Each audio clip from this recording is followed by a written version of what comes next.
බෞද්ධයන්ගේ මුදුන් මල්කඩ වෙන අනුරාධපුර රුවන්වැලි මහා සෑ රජුන්ට දෙවැනි වෙන ලංකාවේ ඇති එකම පුදබිම කොත්මලේ මහවැලි මහා සෑ පුදබිමට අපි අද ඇවිල්ලා තියෙනවා. සුන්දර පරිසරයක් අපිට බලා ගන්න පුළුවන්. ලස්සනට හැදිලා තියෙන මේ දේවල් අපේ නවීන තාක්ෂණය යොදාගෙන තමයි නිර්මාණය වෙලා තියෙන්නේ. අපේ දක්ෂ කලාකරුවන්ගේ අතිවිශිෂ්ට නිර්මාණයක් තමයි මේක. අපි අද යන්නේ වන්දනාමාන කර ගැනීමට.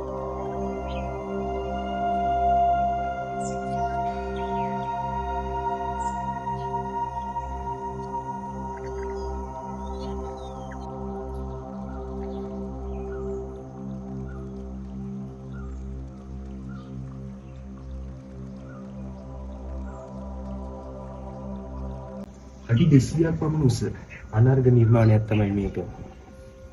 ගාමිණී දිසානායක මහතාගේ මහවැලි ව්‍යාපාරයේ ඇතිවන සංකල්පයකට අනුව නිර්මාණය වෙලා තියෙන මේ සුවිසල් පුදබිම අපි හැමෝටම වන්දනාමාන කරගන්න පුළුවන් පුදබිමක්.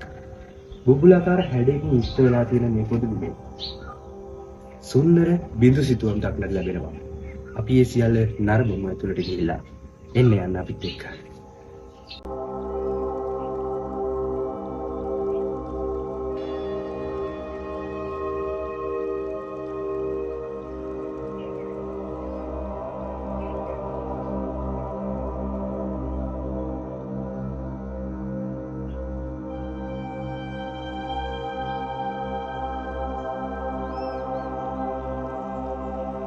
අපිට මේ පුදබිම ඇතුළට ගිහිල්ලා නරඹන්න පුළුවන්.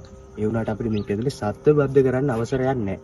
ඉතින් අපි යන්නේ දැන් ඇතුලේ අපේ මේ සුවිසල් පුදබිමේ සුන්දරත්වය අත්විඳින්න.